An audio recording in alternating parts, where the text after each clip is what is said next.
and today we will start with gynecology. So सबसे पहले we will know about the anatomy of female pelvic organs कि क्या क्या होता है उसमें.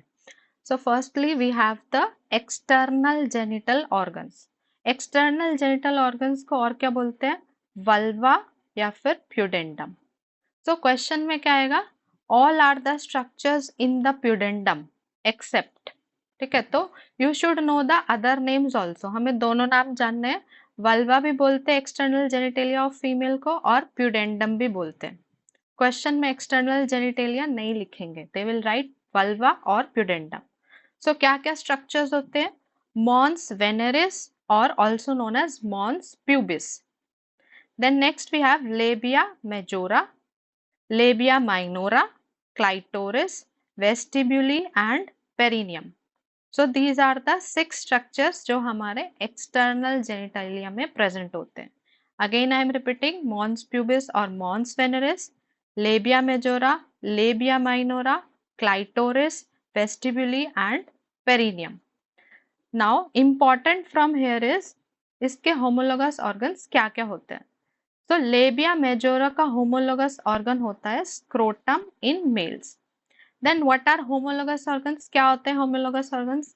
जिनका एम्ब्रायोलॉजिकल ओरिजिन सेम है, मतलब जब ये एम्ब्रियो स्टेज में थे तो एक ही स्ट्रक्चर से डेवलप हुए, बट जैसे ये मेल और फीमेल में डिफरेंशिएट हुए तो इनके फंक्शंस अलग अलग हो गए.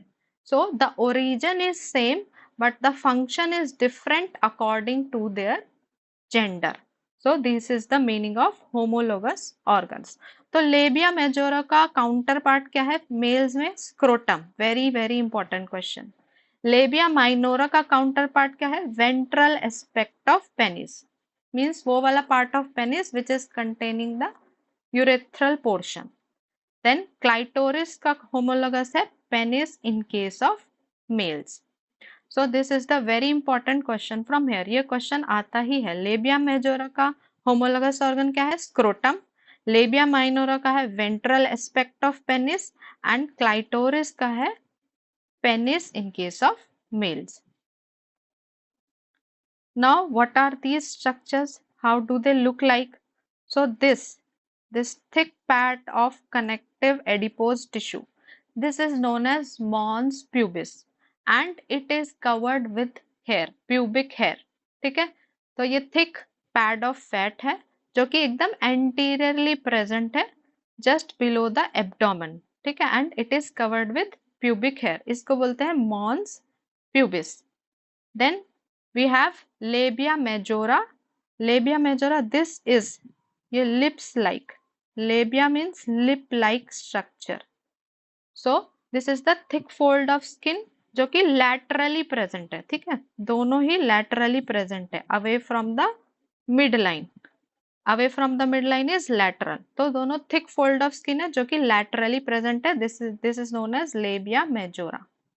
Then labia minora. Labia minora कौन सा है? Which is present medially. This is also a pad of fat which is present medially. तो ये वाला पार्ट है हमारा labia minora.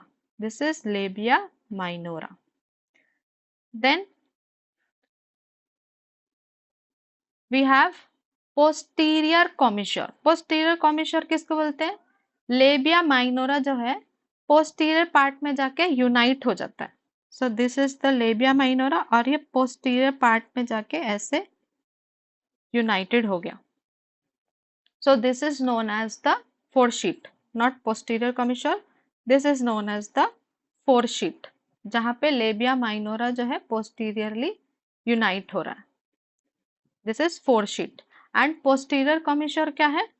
What is posterior commissure? where labia majora unites posteriorly. This is posterior commissure. यहाँ पे somewhere here.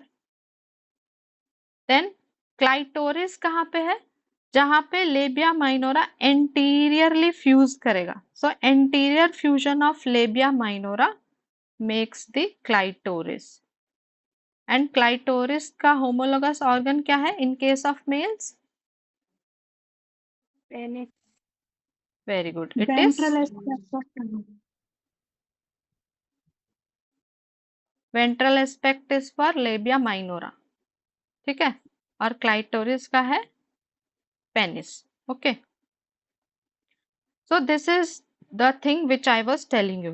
Mons pubis क्या है? Subcutaneous adipose tissue जो कि एकदम एंटीरियरली प्रेजेंट है and it is covered with the help of pubic hair. Labia majora, it is also a subcutaneous tissue which is present laterally. Labia minora कहाँ पे present है?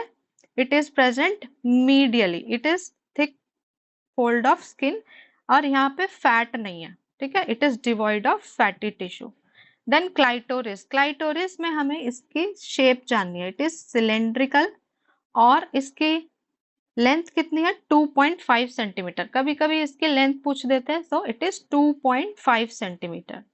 And vestibule, very very important, vestibule it is a triangular structure. So it is a triangular structure which is bounded, anterior में क्या है? Clitoris, posterior में है फोरशीट और laterally क्या है? Labia minora. So this triangular portion is known as vestibule, ठीक है। एंटीरियर में इसके क्या है? क्लाइटोरिस, पोस्टीरियर में fourchette is present and laterally it is bound by labia minora. So this triangular structure is known as vestibule. Then important question यहाँ से क्या आता है? What are the openings into the vestibule? So there are 4 openings. कभी कभी number पूछ लेते हैं तो 4 याद रखना है. 4 openings are there into the vestibule.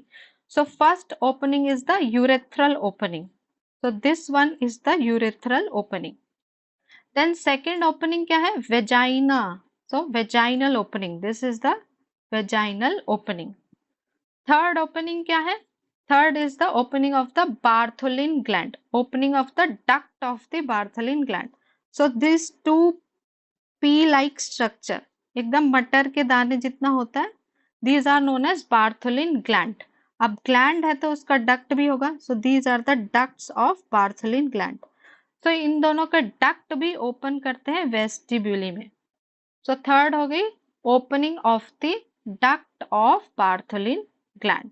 So Bartholin gland size क्या है? Pea sized and it is 0.5 centimeter. And इसका function क्या है? It secretes alkaline mucus. तो याद रखना है acid mucus नहीं, it secretes alkaline mucus during sexual intercourse. And this mucus helps in the lubrication of the vaginal canal. And दोनों ही duct के पास एक एक ग्लैंड है और डक्ट की लेंथ कितनी है? 2 सेंटीमीटर। ये जो अभी हमने डक्ट देखा था, this duct, this measures around 2 centimetre. इसकी लेंथ कितनी है? 2 सेंटीमीटर। नाउ इसका होमोलोगस ऑर्गन क्या है in case of male? Male में भी एक ग्लैंड है which is known as bulbourethral gland. So male में बल्बोयूरेथ्रल ग्लैंड एंड फीमेल में बार्थोलिन ग्लैंड, ये दोनों होमोलोगस होते हैं। सो दोनों ही बीस हैं, easily you can remember. Bartholin gland का काउंटर पार्ट क्या है मेल में? Bulbourethral gland.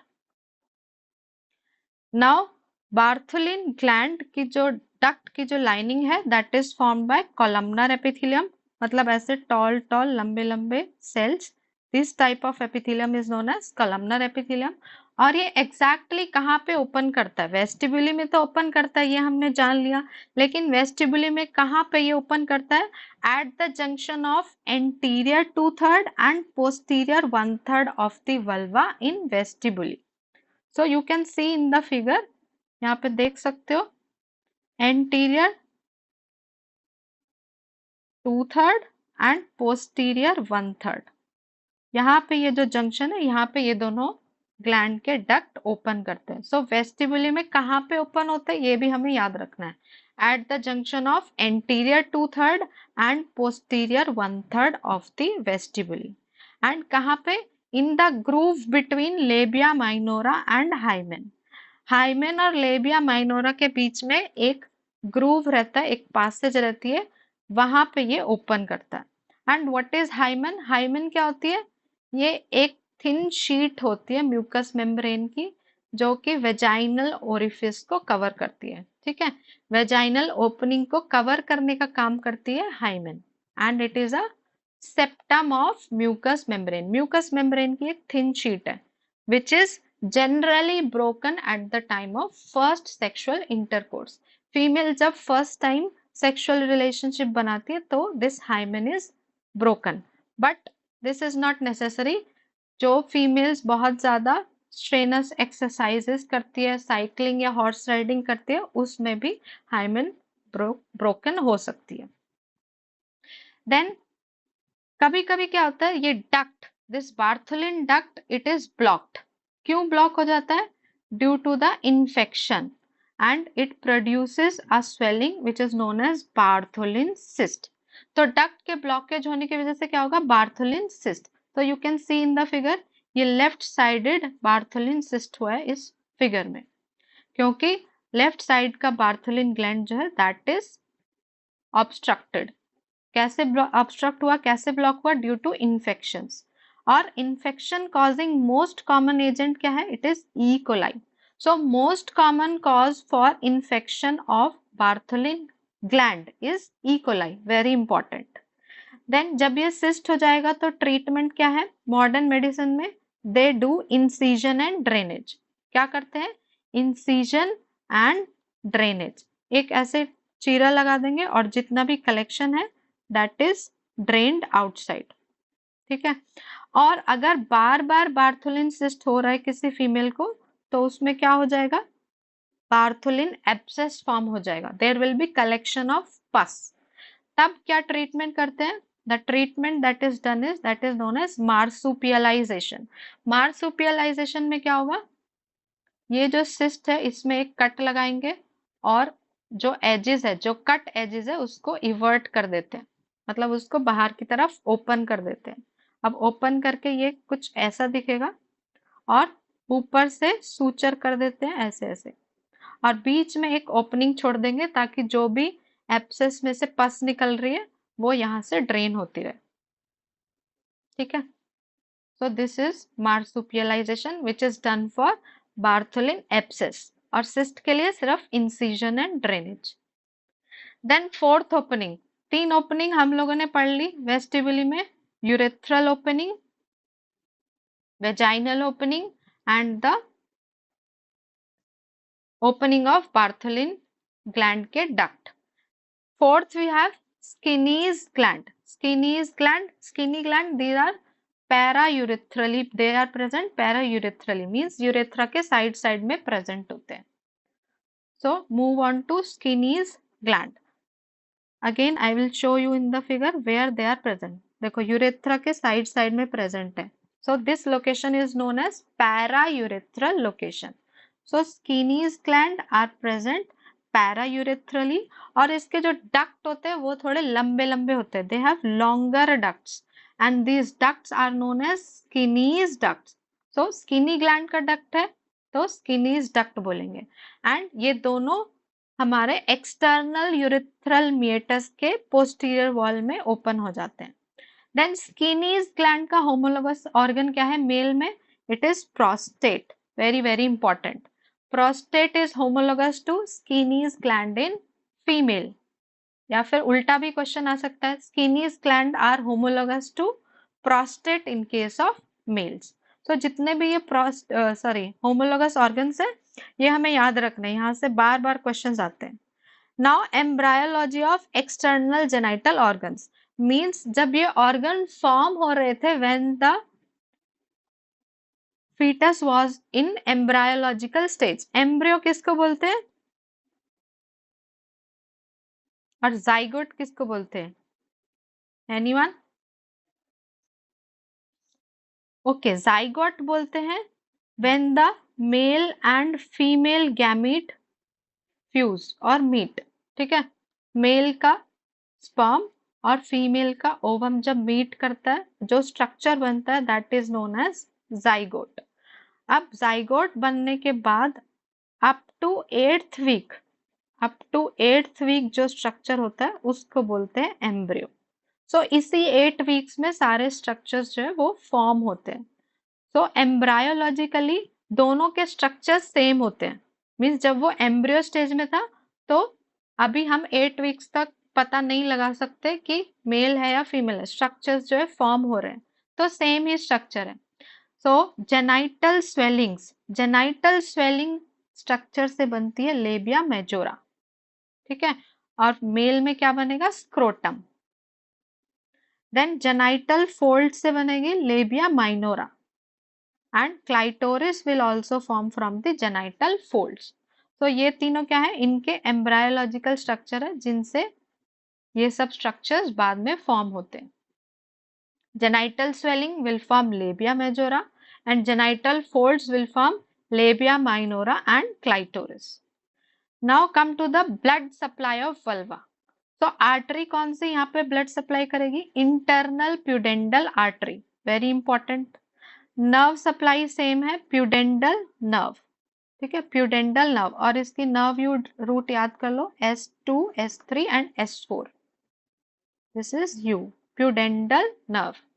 लिम्फेटिक ड्रेनेज क्या है, लिम्फ कहाँ पे ड्रेन होगा, इंग्वाइनल लिम्फ नोड्स, ठीक है, inguinal, both superficial and deep inguinal lymph nodes.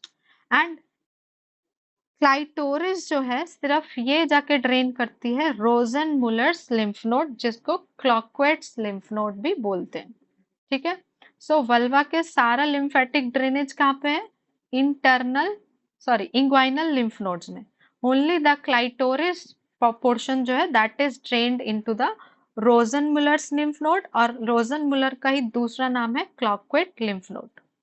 और ये कहाँ पे प्रेजेंट है, हम लोगों ने एनाटॉमी में पढ़ा है, रोजन मुलर लिम्फ नोड कहाँ पे प्रेजेंट होते हैं,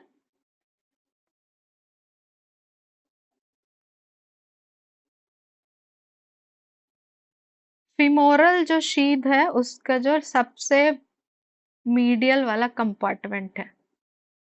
what is femoral sheath, which covers upper 3 to 4 centimetre of femoral vessels.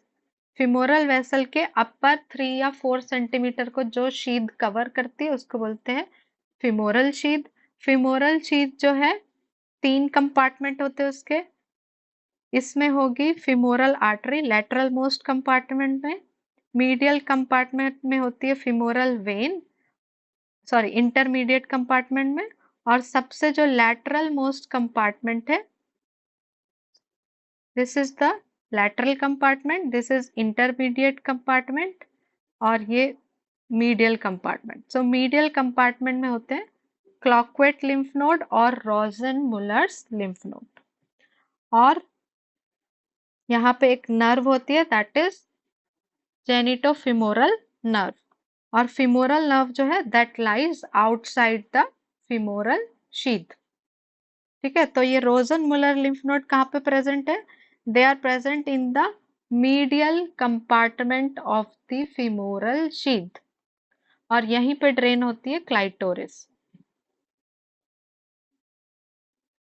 Next are the internal genital organs of female. So internal genitalia में कौन कौन से पार्ट है, first vagina, this is vagina, vagina के ऊपर क्या है, this is uterus, then uterus के बाद क्या है, फेलोपियन ट्यूब और यूट्राइन ट्यूब, एंड उसके बाद क्या है, दिस इज ओवरी। सो ये 4 स्ट्रक्चर्स आते हैं हमारे इंटरनल जेनिटेलिया में, vagina, uterus, fallopian tube and ovary. These are the 4 structures which make the internal genitalia of female.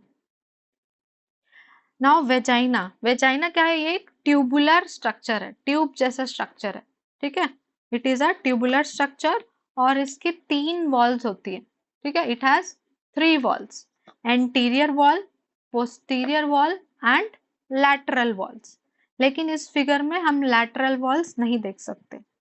So what is the anterior wall, ये वाली है एंटीरियर वॉल ऑफ वेजाइना, और ये है posterior wall of vagina. So figure में देख के ही समझ आ रहा है that the anterior wall is smaller, और पोस्टीरियर वॉल जो है वो बड़ी है।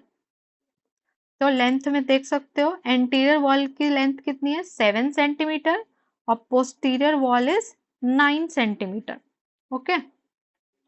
And what is the function of vagina? Vagina जो है एक्सटर्नल जेनिटेलिया को यूट्रस से कनेक्ट करता है, क्योंकि इसके नीचे क्या है, this is external genitalia and this is internal genitalia. तो वेजाइना जो है ये एक कनेक्शन है which connects the external genitalia with the uterus. Now look at this figure very minutely. So यहाँ पे देख रहे हो एक स्पेस क्रिएट हो रहा है, यहाँ पे एक स्पेस क्रिएट हो रहा है। So इस स्पेस को क्या बोलते हैं? Anyone? This pouch is known as, these are known as fornix. These are known as fornices. अब ये पोस्टीरियर वॉल पे है तो this is known as posterior fornix, और ये एंटीरियर वॉल पे है तो this is known as anterior fornix. ठीक है, सो कैसे ये फॉर्निसेस बन रहे हैं? Due to the protrusion of cervix inside the vagina, क्योंकि सर्विक्स जो है वो थोड़ा सा वेजाइना के अंदर आ जा रही है, इसलिए यहाँ पे साइड्स में ये दो पाउच बन रहे हैं। तो पोस्टीरियर वॉल पे जो पाउच बन रहा है that is known as posterior fornix, और एंटीरियर वॉल पे जो बन रहा है that is known as anterior fornix. Now you have to know the relations of the vagina, कैसे कौन कौन से स्ट्रक्चर से ये रिलेटेड है। सो एंटीरियर रिलेशन, इसके आगे क्या क्या है? सो अपर 1/3 में है बेस ऑफ द ब्लैडर, यहाँ पे ऐसे इसके सामने ब्लैडर का बेस है अपर 1/3 में, और लोअर 1/3 में देयर इज यूरेथ्रा। ठीक है, लोअर 1/3 में यूरेथ्रा और अपर 1/3 में base of bladder. So this is the anterior relation of vagina. Again see in this picture. So upper 1/3 में क्या है? You can see base of the bladder, and lower 1/3 में you can see this is the base of the bladder. Upper 1/3 ये vagina है, और यहाँ पे this is urethra in the lower 1/3. Now come to the posterior relations of vagina. Posterior relation को कैसे याद रखना है? PAP, PAP. So अपर 1/3, मिडल 1/3 और लोअर 1/3 ऐसे हमें याद रखना है। अपर 1/3 में क्या है? दिस पाउच, ये this pouch, this is known as pouch of Douglas और रेक्टो वेजाइनल पाउच, क्योंकि पीछे रेक्टम है और आगे वेजाइना है तो इसलिए इसको बोलते हैं रेक्टो वेजाइनल पाउच। और एक नाम है इसका कल्डीसेक। ठीक है, 3 नाम है इसके, cul de sac, recto vaginal pouch and pouch of Douglas. तो ये posteriorly upper 1/3 of the vagina के पास प्रेजेंट है। मिडल 1/3 में क्या है? Anterior rectal wall, and lower 1/3 में क्या है? पेरिनियल बॉडी, यहाँ पे कहीं पे प्रेजेंट है perineal body. Then lateral relations of vagina, laterally क्या क्या प्रेजेंट है? तो laterally remember MLB, Mackenrodt's ligament, और पेल्विक सेलुलर टिश्यू भी बोल सकते हैं, लिवेटर एनाई मसल्स जिसको पेल्विक फ्लोर मसल भी बोलते हैं, and bulbo cavernous muscle, vestibular bulb and Bartholin's gland.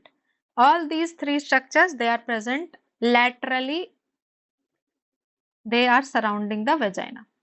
Laterally they are surrounding the vagina. MLB, Mackenrodt's ligament, levator ani और पेल्विक फ्लोर मसल, और बी से हो गया bulbo cavernous muscle, Bartholin gland और एक vestibular bulb. Now secretions of the vagina. So vagina में कोई भी सिक्रीटिंग ग्लैंड्स नहीं होते, वेरी वेरी इंपॉर्टेंट। तो इतना सिक्रीशन कहाँ से आता है वेजाइना में?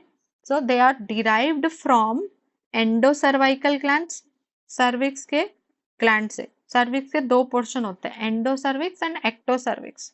तो जो एंडोसर्वाइकल ग्लैंड्स है वहां से सिक्रीशंस आती है, एंडोमेट्रियल ग्लैंड्स की सिक्रीशन एंड बार्थोलिन ग्लैंड्स की सिक्रीशन।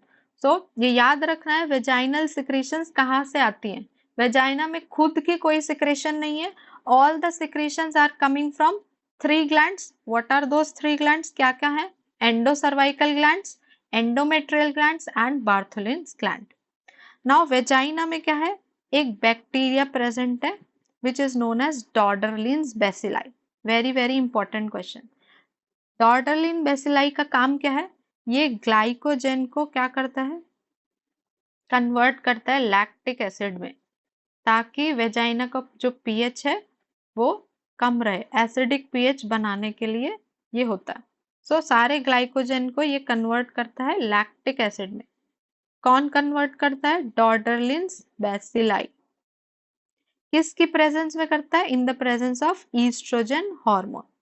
सो ये कन्वर्जन कैसे होगा? With the help of bacteria and one hormone. Bacteria का नाम पूछ सकते हैं, कौन सा बैक्टीरिया कन्वर्ट करता है? डॉर्डरलिन्स बेसिलाई। हार्मोन का नाम भी पूछ सकते हैं, कौन से हार्मोन के प्रेजेंस में ये होता है? In the presence of oestrogen. ये क्यों कन्वर्ट हो रहा है? ताकि वेजाइना का पीएच एसिडिक रहे and the female is protected from all sorts of infection, ताकि वेजाइना में कोई इन्फेक्शन ना हो, इसलिए एसिडिक एनवायरनमेंट मेंटेन करके रखता है। कौन करके रखता है? This Doderlein bacilli bacteria.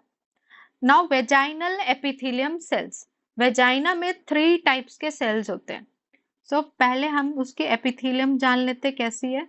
The epithelium is stratified squamous epithelium, means ऐसे बहुत सारे फ्लैटेंड सेल्स प्रेजेंट होते हैं in the epithelium of vagina. This is known as stratified squamous epithelium. लेकिन जो न्यू बॉर्न फीमेल्स है उसमें कौन सी रहेगी? It is transitional epithelium, means change होती रहेगी। So in case of newborns, the vagina is having transitional epithelium. And what are the 3 types of cells? Parabasal cells or basal cells, intermediate cell and superficial cells. So PIS ऐसे याद रखना है, parabasal cells, intermediate cells and superficial cells. अब हमें पता होना चाहिए कौन सा सेल्स कब ज्यादा होते हैं, कौन से सेल्स कब डोमिनेंट होते हैं। तो जो पैराबेजल सेल्स हैं दे आर प्रीडोमिनेंट जब फीमेल के बॉडी में कोई भी हार्मोनल डोमिनेंस नहीं है, जब वेजाइना के ऊपर कोई भी हार्मोनल का कंट्रोल नहीं है, देन पैराबेजल सेल्स और basal cells are highest in number, तब ये वाले सेल्स सबसे ज्यादा होंगे। देन इंटरमीडिएट सेल्स कब ज्यादा होते हैं? जब प्रोजेस्टेरोन हार्मोन ज्यादा होता है, when there is predominancy of progesterone hormone। और ये कब होता है? इन द लूटियल फेज, जो मेंस्ट्रुअल साइकिल का लूटियल फेज होता है, that is the second half of menstrual cycle, means ovulation के बाद वाला जो फेज है, उस टाइम पे प्रोजेस्टेरोन ज्यादा होता है, इसलिए इंटरमीडिएट सेल्स ज्यादा होते हैं। और प्रेगनेंसी के टाइम भी इंटरमीडिएट सेल्स ज्यादा होते हैं, क्योंकि तब प्रोजेस्टेरोन ज्यादा रहता है। Then you have this superficial cells. Superficial cells कब ज्यादा होंगे? जब ईस्ट्रोजन हार्मोन ज्यादा रहता है। और ईस्ट्रोजन हार्मोन कब ज्यादा रहता है? इन द फॉलिकुलर फेज, मतलब जो फर्स्ट हाफ है मेंस्ट्रुअल साइकिल का। मेंस्ट्रुअल साइकिल कितने डेज की होती है? 28 डेज की। सो this is the 14th day. तो इस टाइम पे सबसे ज्यादा होंगे सुपरफिशियल सेल्स, क्योंकि कौन सा हार्मोन है? ईस्ट्रोजन हार्मोन ज्यादा है। Second half of menstrual cycle में कौन से सेल्स आते हैं? इंटरमीडिएट सेल्स ज्यादा है, क्योंकि अभी प्रोजेस्टेरॉन सबसे ज्यादा है। नाउ हम ये क्यों कर रहे हैं, क्यों इन सेल्स के बारे में बात कर रहे हैं? Because there is a study known as MI study और maturation index study. Maturation index study में क्या होता है? We count these 3 types of cells. ये तीनों टाइप सेल्स की काउंटिंग होती है, ये देखने के लिए कि किस तरह से सेल्स चेंज होते हैं। So BIS cells means basal cells और पैराबेसल सेल्स, इंटरमीडिएट सेल्स और सुपरफिशियल सेल्स। रिपोर्ट में ऐसे ये नंबर लिखा रहेगा, तो हमें ये जानना है 0, 95 और 5। तो 0 जो सबसे आगे है दैट इज बेसल सेल्स और पैराबेसल सेल्स, बीच वाला है इंटरमीडिएट सेल्स, और ये वाला नंबर रिप्रेजेंट करता है सुपरफिशियल सेल्स। सो बर्थ के टाइम पे इट इज 0/95/5, ठीक है, क्योंकि उस टाइम पे प्रोजेस्टेरॉन, मैटरनल प्रोजेस्टेरॉन और ईस्ट्रोजन की वजह से ये नंबर आ जाता है। देन एट चाइल्डहुड, मतलब प्री प्यूबर्टी वाली जो एज है, वहां पे हार्मोनल डोमिनेंस नहीं होता है, इसलिए पैराबेसल सेल सबसे ज्यादा है, 80:20:0, ठीक है, in the pubertal age. Parabasal cells या बेसल सेल्स सबसे ज्यादा होंगे because of no hormonal dominance. Then pre ovulatory phase, ovulation के पहले तो बेसल सेल्स 0 हो जाएंगे, थोड़ा प्रोजेस्टेरॉन और ईस्ट्रोजन रहता है इसलिए 40 और 60 हो जाएगा, intermediate cells and superficial cells. Then mid secretory phase, उसमें बोला था कि इस प्रोजेस्टेरॉन ज्यादा रहता है इसलिए इंटरमीडिएट सेल्स अब ज्यादा हो गए। Then pregnancy, very very important, pregnancy और एट बर्थ ये दोनों सेम है क्योंकि प्रेगनेंसी में प्रोजेस्टेरॉन ज्यादा होता है इसलिए 95 बीच में, इंटरमीडिएट सेल्स ज्यादा है इसलिए 95 लिखा हुआ है। एंड पोस्ट मेनोपॉजल, मेनोपॉज के बाद कोई भी हार्मोन नहीं रहता है इसलिए 100 0 0। सो इंटरमीडिएट सेल्स और सुपरफिशियल सेल्स नहीं होते, ओनली देर आर पैराबेसल और बेसल सेल्स, इसलिए यहाँ पे ये 100 लिखा हुआ है। So this is the significance of this vaginal cytology. क्यों हम वेजाइना के सेल्स को काउंट कर रहे हैं, ये सब देखने के लिए। Next is variance of vaginal pH, कैसे वेजाइना का जो पीएच है वो चेंज होता है in different phases of life. तो birth up to 2 weeks, just after the birth और वहां से लेके 2 वीक्स तक पीएच कितना रहेगा 4.5। क्यों है ये acidic pH? Due to maternal oestrogen, mother में ईस्ट्रोजन ज्यादा है इसलिए बच्चे में भी ईस्ट्रोजन ज्यादा है और इसलिए बच्चे की वेजाइना का पीएच भी कम है 4.5। 2 weeks, after 2 weeks and up to pre puberty, just puberty के पहले ये पूरा एल्कलाइन रहता है, मोर देन 7, क्योंकि कोई ईस्ट्रोजन हार्मोन नहीं है तो the pH is more than 7। जैसे ही फीमेल रिप्रोडक्टिव पीरियड में आएगी, मींस मेंस्ट्रुअल साइकिल स्टार्ट हो गई, तो 4 to 5 हो जाएगा। लेकिन मेंस्ट्रुएशन के टाइम पे कैसा रहेगा 6 to 8, क्योंकि मेंस्ट्रुएशन के टाइम पे जो बैड ब्लड होता है, जब क्लॉट्स होते हैं उसकी वजह से पीएच जो है फॉल हो जाता है और ईस्ट्रोजन भी कम होता है एट दैट टाइम, इसलिए मेंस्ट्रुएशन के टाइम पे पीएच जो है 6 to 8। And after menopause also कोई भी हार्मोन नहीं है इसलिए pH will be more then 7। और ड्यूरिंग प्रेगनेंसी जो है बहुत ज्यादा हार्मोन्स होते हैं तो lowest pH is found during pregnancy. तो क्वेश्चन आएगा when is the vaginal pH lowest, तो answer will be during pregnancy. कितना होता है 3.5 to 4.5, नंबर भी हमें याद रखना है। Next is the uterus. So uterus is a pyriform shaped, means pear shaped ऐसे होता है जैसे नाशपाती होती है, तो पियर शेपेड मस्कुलर ऑर्गन। कहाँ पे ये लोकेटेड है? In the pelvis, between bladder in front end rectum behind. तो ये यूट्रस है, यूट्रस के फ्रंट में क्या है? Bladder. So bladder in front end rectum behind, rectum है उसके पीछे। सो ये लोकेशन हमें याद रखनी है, uterus is located between bladder in front end rectum behind. Now normal position क्या है इसकी? एंटीवर्जन और एंटी फ्लेक्शन। सो एंटीवर्जन और एंटी फ्लेक्शन क्या होता है? This is एंटीवर्जन, the angle between the long axis of cervix and long axis of vagina. So long axis of vagina and long axis of cervix, this angle is known as angle of antiversion। और ये कितना होता है? 90 degree. Very very important question. So anteversion, anteversion में भी है और vagina में भी है, तो इस तरह से याद रखना है। Then next is your anteflexion. Anteflexion long axis of cervix और लॉन्ग एक्सिस ऑफ यूट्रस के बीच में जो एंगल है, this is known as angle of anteflexion. और ये हमेशा मोर देन 120 होना चाहिए और एवरेज ये कितना होगा? 120 to 130 degrees always. So we will continue. हम लोग क्या पढ़ रहे थे? Angle of anteflexion. तो किस किस के बीच में होता है? Long axis of cervix and long axis of uterus. And ये कितना होना चाहिए? It should be more than 120 degrees और एवरेज कितना होता है? 120 से 130 डिग्री के बीच में।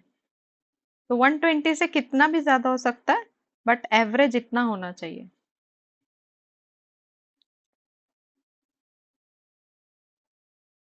Next, dimensions of uterus. Length कितनी होगी? 8 centimetre. Width at fundus, fundus पे सबसे ज्यादा वाइडेस्ट है ये, तो यहाँ पे ये सबसे ज्यादा वाइड है, तो 5 सेंटीमीटर। लेंथ कितनी है? 8 centimetre. And thickness it is 1.25 centimetre. Now parts क्या है यूट्रस के? 3 पार्ट्स है। यू हैव बॉडी, बॉडी और कॉर्पस, इसको क्या बोलते हैं? बॉडी और कॉर्पस। और बॉडी के 2 पार्ट है, एक तो प्रॉपर बॉडी है, this is the cavity, body cavity, जिसको यूटराइन कैविटी भी बोलते हैं, this is known as uterine cavity और बॉडी कैविटी। और दूसरा है ये फंडस। सो बॉडी या कॉर्पस, बॉडी और कॉर्पस के 2 पार्ट्स है।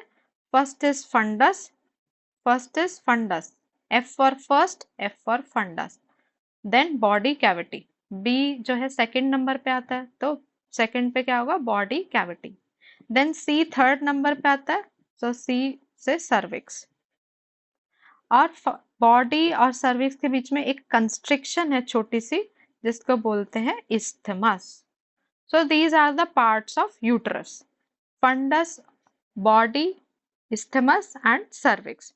फंडस और बॉडी दोनों को मिला के ही बॉडी या कॉर्पस बोलते हैं। और फंडस जो है, this is widest part and it is 5 centimetre. Then parts of uterus को फिर से देख लेते हैं। 5 सेंटीमीटर विड्थ है बॉडी की। अब इसमें कितना फंडस वाला पार्ट है और कितना uterine cavity? So fundus is 1.5 and uterine cavity is 3.5। This is fundus, यहां से यहां तक ये कितना है? 1.5 सेंटीमीटर। और ये बॉडी कैविटी और uterine cavity, this is 3.5 centimetre. उसके बाद जो है कंस्ट्रिक्शन आती है, जिसको बोलते हैं इस्थमस, दिस इज इस्थमस। और ये कितना है? 0.5 सेंटीमीटर। इस्थमस किस किस के बीच में? It lies between the anatomical internal os, और यहाँ पे है हिस्टोलॉजिकल इंटरनल ऑस। सो इन दोनों पॉइंट्स के बीच में जो एरिया है, that is known as isthmus. तो इस्थमस कहाँ पे है? Between the anatomical internal os and histological internal os. और इसकी लेंथ कितनी है? 0.5 सेंटीमीटर। उसके बाद क्या है? सर्विक्स। तो सर्विक्स कितना है? Length is 2.5 centimetre. अब सर्विक्स के 2 पार्ट है, supravaginal part and your vagina, proper vaginal part.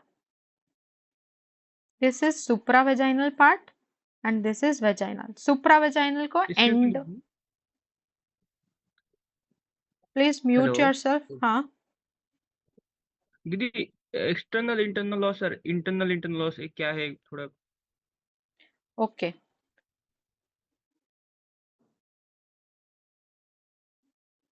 Anatomically जो इंटरनल लॉस है वो यहीं पे खत्म हो जाता है, यहाँ पे, ठीक है।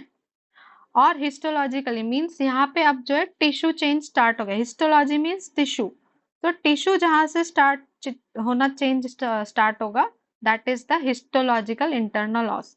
जो एनाटॉमिकल स्ट्रक्चर था, मीन्स जो बॉडी फॉर्म हुई वहां पे, फंडस बॉडी जहां पे खत्म हो गई, that is the anatomical internal os. और जहां से टिश्यू चेंज होना स्टार्ट हुआ, that is histological internal loss. अब इन दोनों के बीच में कुछ एरिया जो है वो रह गया, दिस एरिया, इसको बोलते हैं इस्थमस। Is that clear? जहां पे स्ट्रक्चर खत्म हो गया वो एनाटॉमिकल इंटरनल लॉस है, और जहां से टिश्यू चेंज होना स्टार्ट हुआ, that is histological internal loss. अभी समझ में आया? प्लीज रिस्पॉन्ड, जिसने भी पूछा था। हाँ दीदी, समझ आ गया। Okay. Now cervix is 2.5 centimetre, और सर्विक्स के 2 पार्ट्स है। ऊपर वाला part is supra vaginal part and नीचे इज प्रॉपर वेजाइनल पार्ट। इसको बोलते हैं एंडोसर्विक्स क्योंकि ये अंदर है, और इसको बोलते हैं एक्टोसर्विक्स क्योंकि ये बाहर की तरफ है। एंड दोनों की लेंथ जो है वो सेम है, 1.25 सेंटीमीटर एंड 1.25 सेंटीमीटर। दोनों का ऐड करेंगे तो कितना आएगा, 2.5 सेंटीमीटर। तो length of cervix is 2.5 centimetre, ये याद रखना है। Next is कॉर्नुआ। कॉर्नुआ क्या है? दिस इज कॉर्नुआ, दिस पार्ट जहां पे यूट्रस खत्म होती है और फेलोपियन ट्यूब जहां पे स्टार्ट होती है, that part is known as cornua और कॉर्नु ऑफ यूट्रस। अब कॉर्नुआ पे कुछ स्ट्रक्चर्स जो है सिचुएटेड है, यूटराइन ट्यूब और फेलोपियन ट्यूब, राउंड लिगामेंट होता है यहाँ पे, और ओवेरियन लिगामेंट। तो तीन स्ट्रक्चर कॉर्नु पे अटैच्ड होते हैं, round ligament, ovarian ligament and fallopian tube. Now anterior to posterior attachment क्या है, मींस आगे से पीछे। सो सबसे आगे है राउंड लिगामेंट, उसके बाद फेलोपियन ट्यूब एंड उसके बाद ovarian ligament. You can see in this figure, सबसे आगे क्या है, round ligament, then fallopian tube and then ovarian ligament. This attachment is anterior to posterior, means जब हम आगे से पीछे जाएंगे तो सबसे पहले मिलेगा round ligament, then you will find fallopian tube और उसके पीछे होगा ओवेरियन लिगामेंट। नाउ हमें और देखना है कि superior to inferior attachment, means जब हम ऊपर से नीचे देखेंगे तो सबसे ऊपर क्या दिखेगा, you will see fallopian tube. सो सबसे ऊपर है फेलोपियन ट्यूब, लेकिन सबसे आगे क्या है, राउंड लिगामेंट। तो दोनों ही तरह से याद रखना, ऊपर से नीचे है, first is fallopian tube, F for first, F for fallopian tube, ऐसे याद कर लो। एंड ओवेरियन और राउंड लिगामेंट जो है वो एक ही लेवल पे अटैच्ड है। सो ऊपर से नीचे जब देखेंगे तो सबसे ऊपर है फेलोपियन ट्यूब, उसके नीचे राउंड लिगामेंट और ओवेरियन लिगामेंट। लेकिन जब हम आगे से पीछे देखेंगे तो सबसे आगे रहेगा round ligament, then fallopian tube and then ovarian ligament. These are the attachments of cornua. Now you come to the shape of cervix. Cervical canal की शेप क्या होती है, जो कैनाल है पूरा, मींस इस्थमस के बाद हिस्टोलॉजिकल ऑस से लेके हमारा वेजाइना शुरू होने तक एक कैनाल बनता है, that is the cervical canal. तो इसकी शेप क्या है, नल्ली पैरस में इट इज कोनिकल शेप, ऐसा कोन के जैसा शेप होगा, लेकिन पैरस में इट इज सिलिंड्रिकल शेप, ऐसे सिलिंड्रिकल होगा। पैरस मीन्स जिसके बच्चे पैदा हो चुके हैं, सो और नली पैरस मीन्स जिसका अभी तक एक भी बच्चा पैदा नहीं हुआ है। सो नली पैरस फीमेल में कोनिकल शेप होगी और सिलिंड्रिकल होगी पैरस वुमन में। और एक्सटर्नल ऑस जो है उसकी शेप क्या रहेगी, इन केस ऑफ नली पैरस इट इज पिन पॉइंटेड और सर्कुलर, और पैरस वुमन में ट्रांसवर्स और स्लिट लाइक, क्योंकि एक्सटर्नल ऑस जो है बच्चा पास होने की वजह से वो जो है टीयर हो गया। So now the shape has changed, पहले ओवल शेप थी सर्कुलर शेप से, अब ये कैसी हो गई, transverse slit like, due to the passage of baby from the birth canal. Next, very important is corpus to cervix ratio. Corpus to cervix ratio means जो uterus की body है और नीचे क्या है, cervix.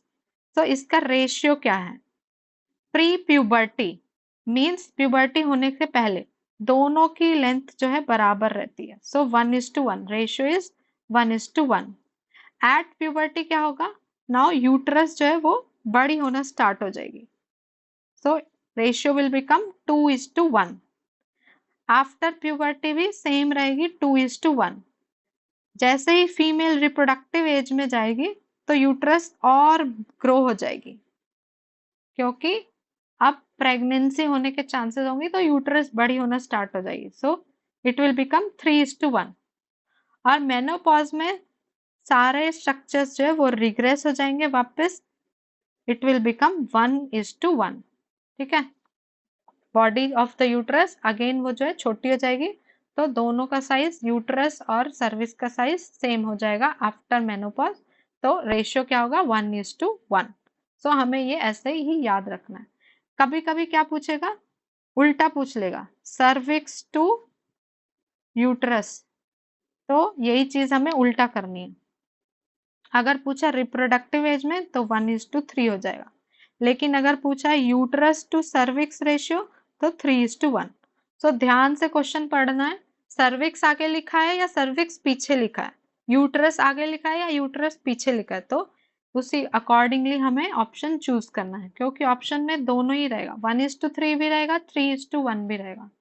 So you have to be very careful while reading the question. Now weight of the uterus. Uterus का wait कितना होता है? नॉन प्रेग्नेंट फीमेल में 850 to 80 ग्राम, प्रेग्नेंट यूट्रस का वेट है 900 to 1 kg और 1000 gram. And immediately after delivery also, just बच्चा पैदा हुआ उसके बाद भी यूट्रस का वेट जो है 1 kg ही रहता है। ठीक है, एकदम जस्ट डिलीवरी के बाद ऐसा नहीं है कि वेट एकदम तुरंत नॉर्मल हो जाएगा। ठीक है, it will take some time. So involution, उसको क्या बोलते हैं? इन्वोल्यूशन मीन्स जो भी स्ट्रक्चर प्रेगनेंसी के टाइम ग्रो हुए थे वो वापस अपनी जब स्टेज में चले जाते हैं उस प्रोसेस को बोलते हैं इन्वोल्यूशन। और वो कब स्टार्ट होता है? 6 वीक्स के बाद स्टार्ट होता है। तो 6 वीक्स के बाद जो है वो यूट्रस वापस पहले जैसी होगी, इमीडिएटली आफ्टर चाइल्ड बर्थ नहीं होती है। Then length of the uterus हमने अभी भी पढ़ लिया, 6, 7 और 8 भी लिखा है कहीं कहीं पे। और प्रेग्नेंट यूट्रस की लेंथ कितनी है? 35 centimetre. Volume of uterus non pregnant में होगी 10 ml and in pregnant 5 litre और 5000 millilitre. So all these parameters, ये सारी चीज हमें याद करनी है। Next are the supports of uterus. तो दो सपोर्ट्स है, primary supports and secondary supports. So primary support में आते हैं एक्टिव सपोर्ट या फिर मस्कुलर सपोर्ट। फर्स्ट और सबसे इंपॉर्टेंट है लिवेटर एनाई मसल, जिसको क्या बोलते हैं? पेल्विक फ्लोर मसल भी बोलते हैं। अब लिवेटर एनाई में 3 मसल्स होती हैं। First is this puborectalis, then this green one, this is pubococcygeus muscle, and last is this is iliococcygeus, ilium to coccyx जो अटैच कर रहा है। सो ये तीनों मसल्स को कलेक्टिवली बोलते हैं लिवेटर एनाई। सो लिवेटर एनाई में कौन कौन सी मसल है? Puborectalis, pubococcygeus and iliococcygeus. और ये क्या बनाती है? They form the primary support of uterus या फिर muscular support of uterus. Then perineal body भी होती है and muscles of urogenital diaphragm, then deep transverse perineal muscles and sphincter urethra. All these are the muscular support of the uterus. दूसरे है fibromuscular. सो जो primary support है वो दो type के हैं, मस्कुलर सपोर्ट एंड फाइब्रोमस्कुलर और मैकेनिकल सपोर्ट। मस्कुलर सपोर्ट का दूसरा नाम क्या है? Active support. और फाइब्रोमस्कुलर को क्या बोलते हैं? Mechanical support. अब इसमें मैकेनिकल में सारे लिगामेंट्स हैं, ठीक है, फाइब्रोमस्कुलर में सारे लिगामेंट्स हैं। First is transverse cervical ligament और which is popularly known as Mackenrodt's ligament, also known as cardinal ligament. So main ligament support अगर पूछेगा यूट्रस का, सो हमें यही टिक करना है, मैकेंड्रॉट्स लिगामेंट या फिर कार्डिनल लिगामेंट, जिसको और क्या बोलते हैं? Transverse ligament. सो ये ऐसे है, यूट्रस को ऐसे एब्डोमिनल वॉल से या लेटरल साइड्स ऑफ पेल्विस से कनेक्ट कर रहा है। Then you have the round ligament. Round ligament कहाँ पे था? कॉर्नू ऑफ यूट्रस पे था, यहाँ पे था राउंड लिगामेंट, यहाँ पे। ठीक है, और कौन सा लिगामेंट था यहाँ पे? ओवेरियन लिगामेंट भी था, लेकिन सपोर्ट कौन प्रोवाइड कर रहा है यूट्रस को? Round ligament. Then uterosacral ligament, uterosacral ligament and pubocervical ligament. This is your pubocervical ligament and this is uterosacral ligament. Uterus को सेक्रम तक लेके जा रहा है यूट्रोसेक्रल लिगामेंट एंड यूट्रस को सिम्फाइसिस प्यूबिस तक लेके जा रहा है, इसलिए pubocervical ligament. Then you have secondary supports और डाउटफुल सपोर्ट। ठीक है, सेकेंडरी सपोर्ट्स को डाउटफुल सपोर्ट्स भी बोलते हैं। इसमें फर्स्ट है broad ligament, uterovesical fold of peritoneum and rectovaginal fold of peritoneum. All these are the doubtful supports or secondary supports of uterus. Then next structure is fallopian tube or uterine tube. So fallopian tube की जो length है that is 10 centimeter और 4 inch, और ये कभी भी less than 10 centimeter नहीं होती है। और ये question पूछते हैं, वाइवा में भी पूछते हैं, मुझे फाइनल ईयर में वाइवा में पूछा था। So fallopian tube also known as uterine tube, it is never less than 10 centimeter. At least 10 centimetre जो है इसकी लेंथ होती ही है। Then what are the parts of uterus? इसके 4 पार्ट्स हैं। सो मीडियल टू लेटरल देखते हैं। First part is the interstitium part, next is the isthmus part, then यहां से यहां तक this is known as ampulla, and this is the infundibulum. और infundibulum के पास ऐसे फिंगर लाइक स्ट्रक्चर्स होते हैं, इसको बोलते हैं फिम्ब्री। फिम्ब्री का काम क्या है? To catch the ovum from the ovaries. Ovaries से जो ओवम निकलता है उसको पकड़ने का काम करती है ये फिम्ब्री। सो 4 पार्ट्स हैं फैलोपियन ट्यूब के, interstitium, isthmus, ampulla and infundibulum. Then जो इंटरस्टिशियल या इंट्राम्यूरल, इंटरस्टिशियम का दूसरा नाम क्या है? Intramural part. इंट्राम्यूरल पार्ट की लेंथ कितनी है? ये कितना है? 1.25 सेंटीमीटर, और इसका डायमीटर कितना है? 1 mm, and this is the narrowest part. तो क्वेश्चन आएगा which part of the Fallopian tube is narrowest? तो इट इज इंट्राम्यूरल और इंटरस्टिशियल पार्ट। देन अब क्या करना है? ट्रिक से याद करना है। इस्थमस, ये इस्थमस है, इसकी लेंथ कितनी है? हमें एक याद कर लेना है बस। इंटरस्टिशियम का याद कर लिया 1.25। अब इसको डबल कर दो तो वो हो जाएगा इस्थमस। इस्थमस की लेंथ कितनी है? 2.5 centimetre. Now come ampulla. Ampulla की लेंथ कितनी होगी? जस्ट इसको फिर से डबल कर दो, 2.5 इंटू 2.5 इट इज 5 सेंटीमीटर। और एम्पुला क्या है? It is the longest part of the Fallopian tube. तो क्वेश्चन में आता है longest part of Fallopian tube is ampulla. Then infundibulum, अब इसकी लेंथ भी हमें नहीं याद करनी, जो स्टार्टिंग में याद की थी वो यहाँ पे। तो स्टार्टिंग में और एंड में दोनों सेम है, 1.25 1.25। ठीक है, 1.25 का डबल कर देंगे तो इस्थमस की लेंथ बन जाएगी दैट इज 2.5। 2.5 को डबल कर देंगे तो एम्पुला की लेंथ बन जाएगी that is 5 centimetre. Now infundibulum जो है वो मोस्ट डायलेटेड पार्ट है, क्योंकि इसका जो डायमीटर है वो कितना है? सबसे ज्यादा है, 6 mm। तो ये हो गए पार्ट्स ऑफ फैलोपियन ट्यूब और uterine tube. Now regarding the most common of ampulla, ये पूरा ही पार्ट बहुत बहुत ज्यादा इंपॉर्टेंट है, ये पूछा जाता है। So ampulla is the most common site for genital tuberculosis. Genital tuberculosis की मोस्ट कॉमन साइट क्या है? एम्पुला।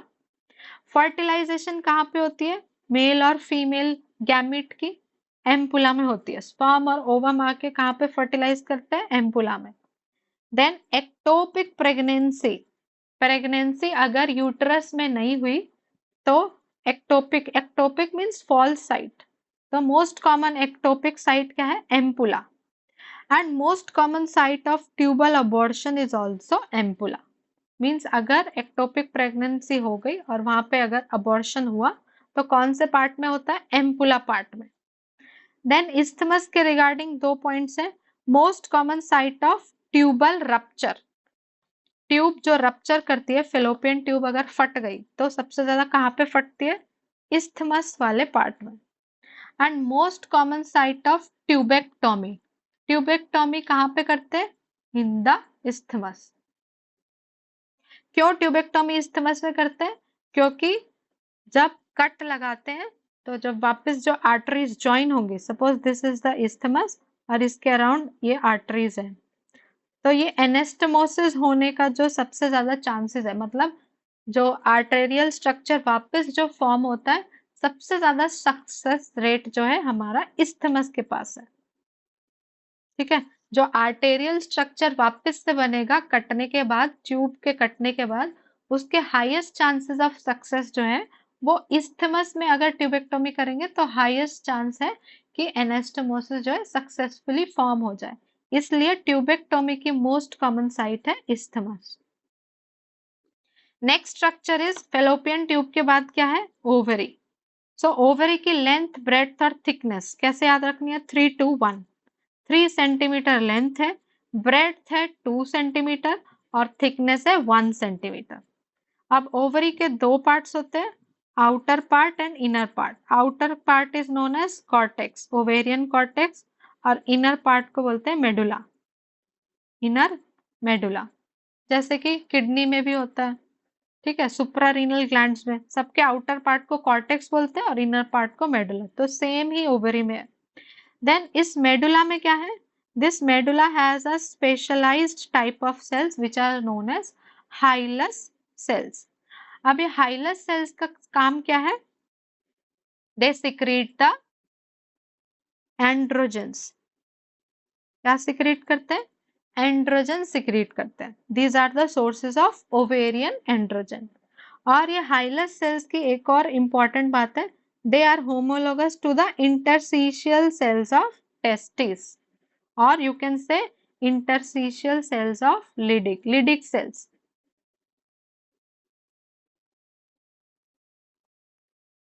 और लिडिक सेल्स क्या सिक्रीट करते हैं, विच हार्मोन, टेस्टोस्टेरॉन, ठीक है, yes very good. So Leydig cells male में सिक्रीट करते हैं टेस्टोस्टेरॉन, और फीमेल में सेम वही होते हैं hilus cells which secrete the ovarian androgens, इसलिए दोनों ही होमोलोगस है। देन ओवरीज जो है वो एब्डोमेन के अंदर बनती है, they are formed intra abdominally at the level of T10, T10 segment के लेवल पे बनती है। और ये कैसे डिसेंड होंगी, कौन सा लिगामेंट इसको नीचे आने में हेल्प करता है in the ovarian fossa, they come down with the help of the gubernaculum. So which structure help in the descent of ovaries, it is gubernaculum। या फिर क्वेश्चन ये भी हो सकता है, which structure help in the descent of testes, तो mail में भी यही लिगामेंट है, यही स्ट्रक्चर है जो उसको नीचे आने में हेल्प करता है, क्योंकि ये एब्डोमेन में प्रेजेंट है, लेकिन इसको कहाँ लेके आना है, पेल्विस में लेके आना। तो टेस्टिस को स्क्रोटम में लेके आता है गुबर्निकुलम, और ओवरीज को ओवेरियन फोसा में लेके आता है gubernaculum. So this is the importance of this structure which is known as gubernaculum. Then what are the layers of different genital organs? So first is fallopian tube.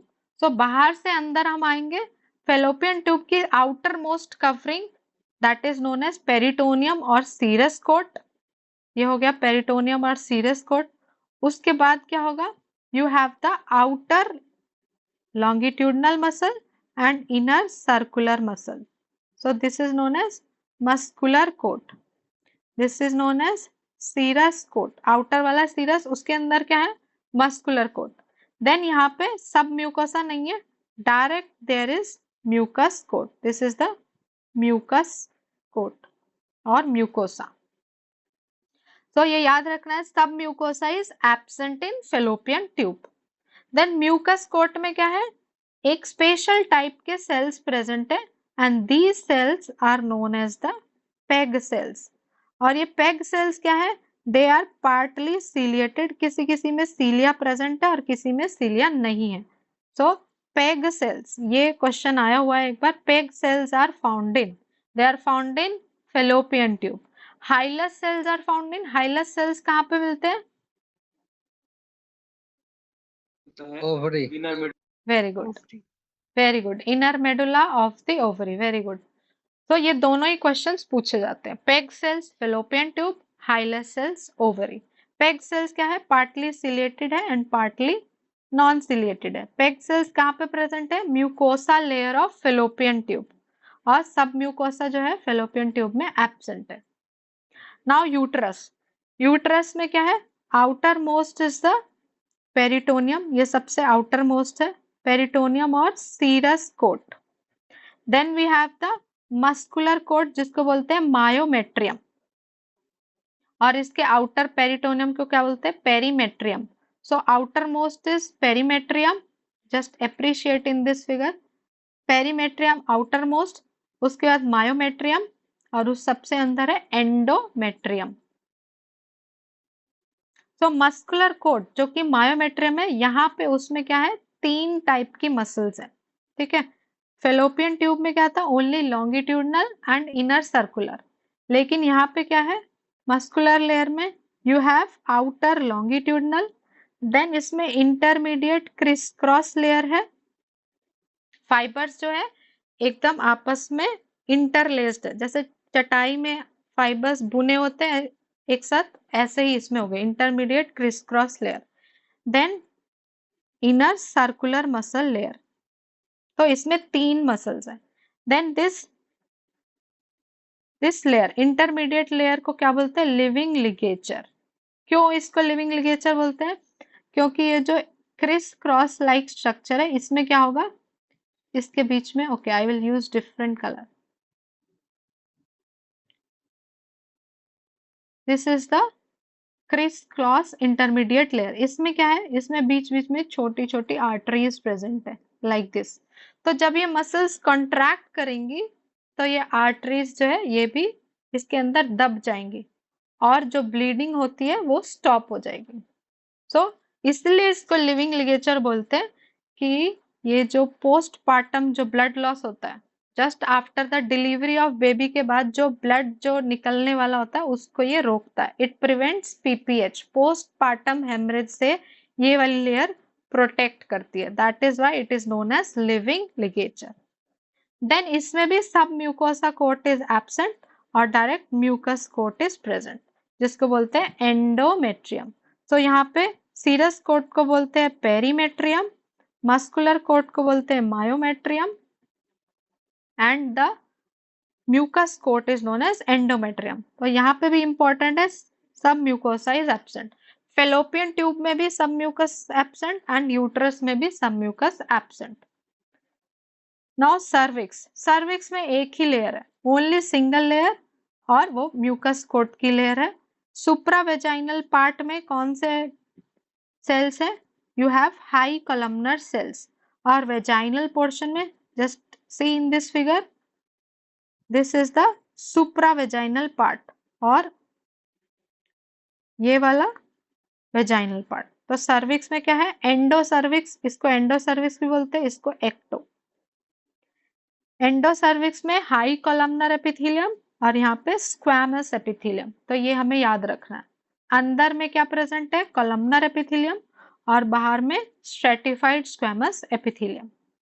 Then ये वाला जो junction है जहां पे कॉलमनर से squamous में change हो रहा है, this is known as squamo columnar junction, या फिर ट्रांजिशन जोन भी इसको बोलते हैं. ठीक है, ट्रांजिशन या ट्रांसफॉर्मेशन जोन, स्क्वैमो कॉलमनर जंक्शन और ट्रांसफॉर्मेशन जोन. एंड क्या इसका सिग्निफिकेंस है? This is the most common site for cervical cancer. Cervix का जो कैंसर होता है वो यहाँ से स्टार्ट होता है. This is the most common site. या फिर CIN. CIN क्या है? सर्वाइकल इंट्रा एपिथेलियल नियोप्लेशिया, जो कि एक प्री कैंसरस कंडीशन है, जिसमें क्या होता है? सर्विक्स के सरफेस पे एबनॉर्मल सेल्स जो है ग्रो करने लग जाते हैं. That is CIN. And cancer cervix दोनों के ही मोस्ट कॉमन साइट क्या है? Squamo columnar junction, also known as transformation zone. Now vagina. Vagina में अब जाके यहाँ पे सब म्यूकस कोट प्रेजेंट हो गया. सो इसमें all 4 layers are present. Very very important. All 4 layers कहाँ से प्रेजेंट होंगी? वेजाइना से. So outermost is the serous coat, then muscular coat जिसमें अगेन लॉन्गिट्यूडनल मसल्स है और सर्कुलर मसल्स है. So this is serous coat, this is muscular coat, then इसमें क्या है? सब म्यूकोसा है, और सबसे इनर वाला है म्यूकस कोट. और म्यूकस कोट की लाइनिंग क्या है? Stratified squamous epithelium. ठीक है, जो सर्विक्स में थी वही वाली उसके बाहर है, stratified squamous epithelium.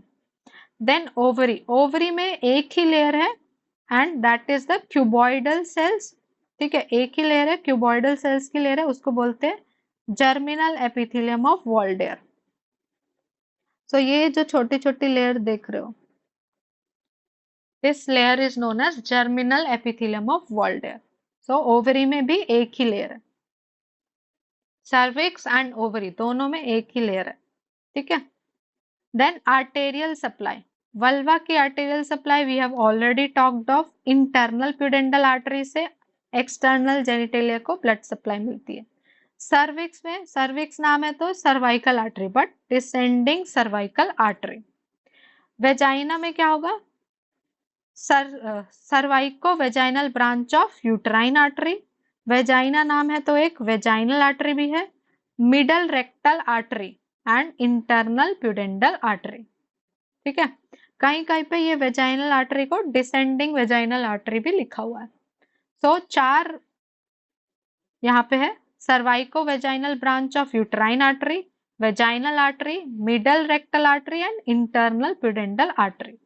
Then uterus की है तो यूट्राइन आर्टरी तो होगी ही, और यहाँ से क्वेश्चन क्या आता है, uterine artery is the branch of, so it is the branch of anterior division of internal iliac artery, ये क्वेश्चन आया हुआ है। Then vaginal artery and ovarian artery, ovarian artery is the direct branch of abdominal aorta, ये question भी आया हुआ है। So mail में इसके कॉरेस्पॉन्डिंग कौन सी आर्टरी है, testicular artery. Okay, testicular artery, male में टेस्टिकुलर आर्टरी और फीमेल में ओवेरियन आर्टरी, और दोनों को मिला के क्या बोल सकते हैं, gonadal artery. So these are the direct branch of abdominal aorta. Next is fallopian tube. Fallopian tube कैसे याद रखना है, वेरी इजी। तो fallopian tube के मीडियली क्या है, दिस इज fallopian tube, इसके मीडियल साइड पे क्या है, यूट्रस, और इसके लैटरल साइड के पास है ओवरी।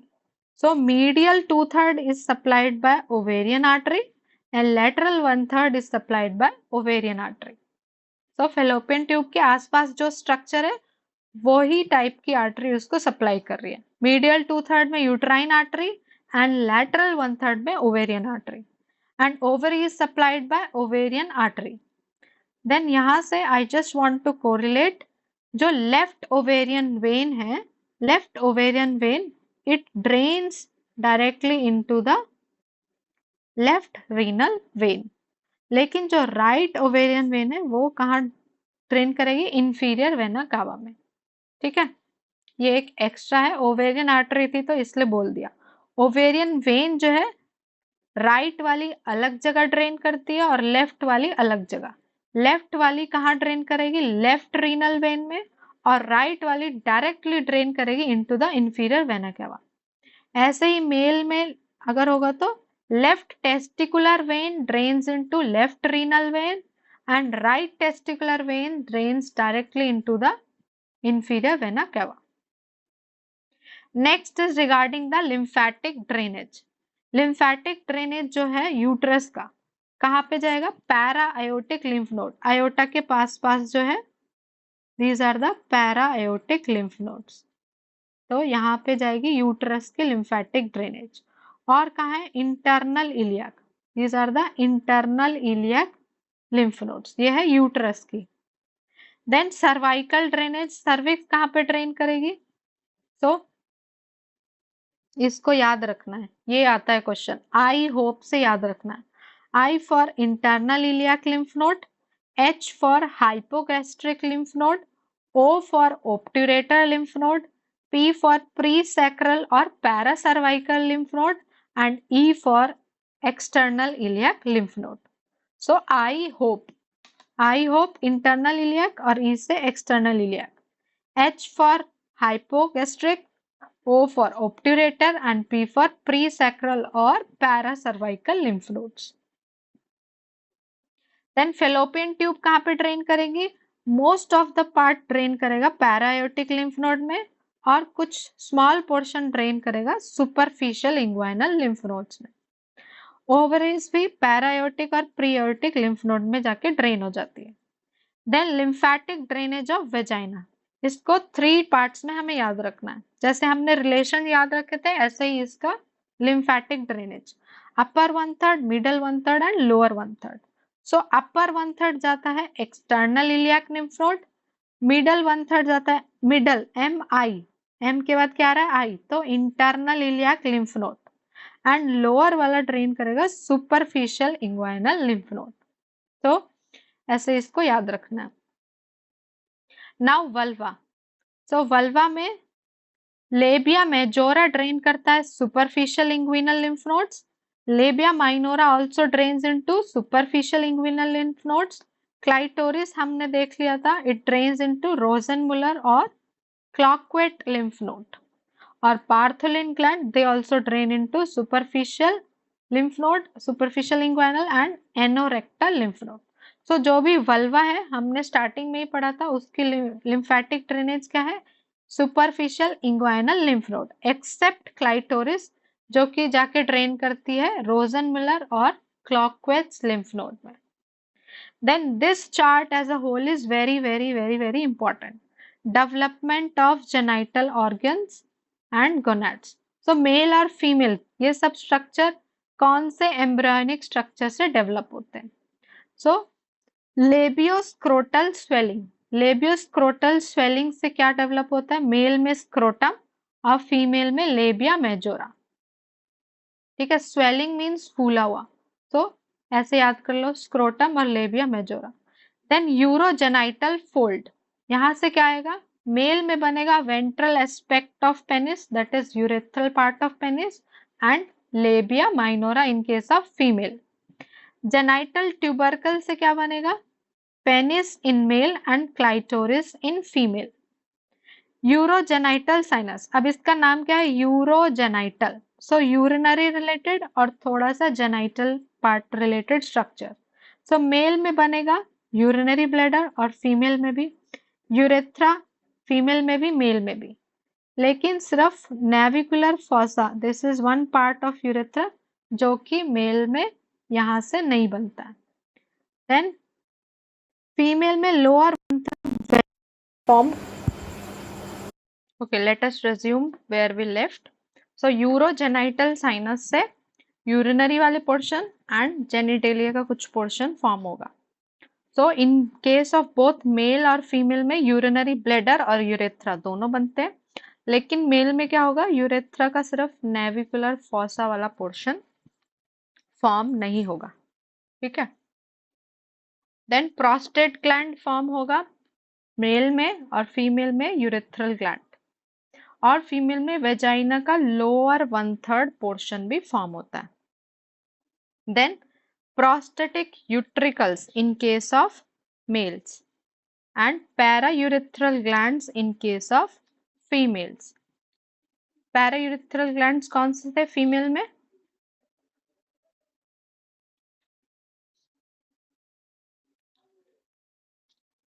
Skene's gland. ठीक है, यूरेथ्रा के पास कौन से ग्लैंड्स थे, स्किनीज ग्लैंड, उसी को बोलते हैं paraurethral gland. Okay, now bulbourethral gland form होगा मेल में एंड बार्थोलिन्स ग्लैंड फॉर्म होगा in the female. Okay, now अब मुझे बताओ, ये जो नेविकुलर फॉसा है, intense itching in the fossa navicularis, ये कौन से मेडिसिन है, विच मेडिसिन मटेरिया में, frequent voluptuous tickling in fossa navicularis, this is petroselinum। ठीक है, petroselinum in Allen's keynote it is given।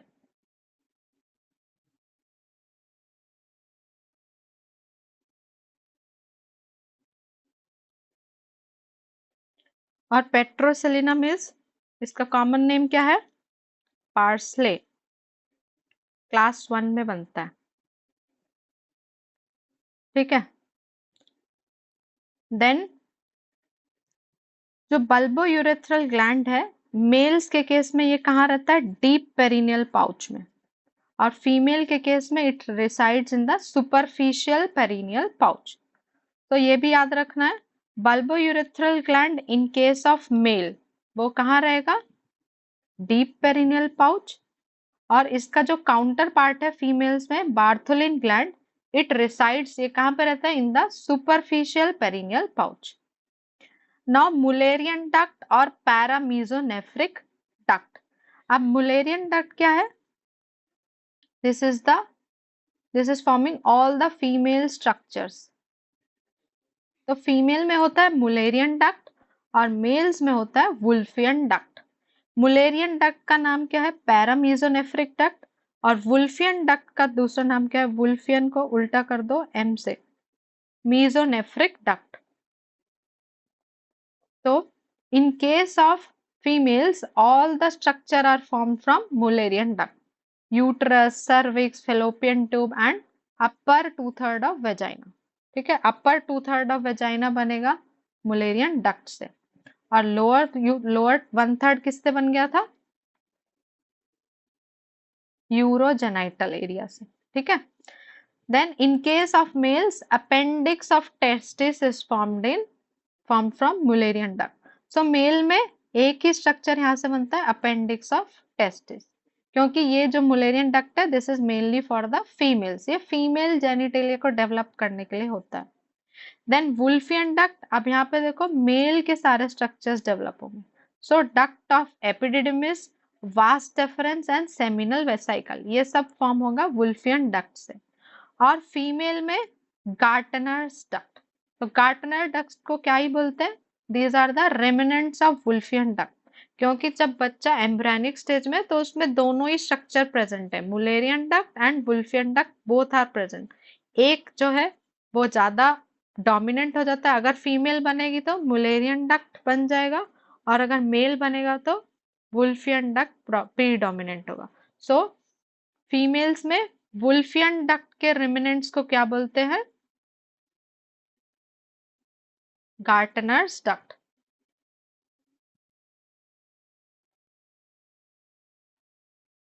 Then genital ridge, genital ridge से बनता है टेस्टिस एंड ओवरीज। ठीक है, तो जेनाइटल रिज को कैसे पढ़ना? जेनाइटल रिज, रिज तो टेस्टिस एंड ओवरीज ऐसे करके याद कर सकते हो। Then congenital malformation of female genital organ, तो जब इंट्रायूटराइन लाइफ में होते हैं जो मेल जेनिटल ऑर्गन्स है वो कब तक डेवलप होते हैं? अप टू 14 वीक्स तक पूरे डेवलप हो जाते हैं male genitalia, and female genitalia 11 weeks में पूरे डेवलप हो जाते हैं। एंड मेल या फीमेल कैरेक्टरिस्टिक 7th वीक तक नहीं आता।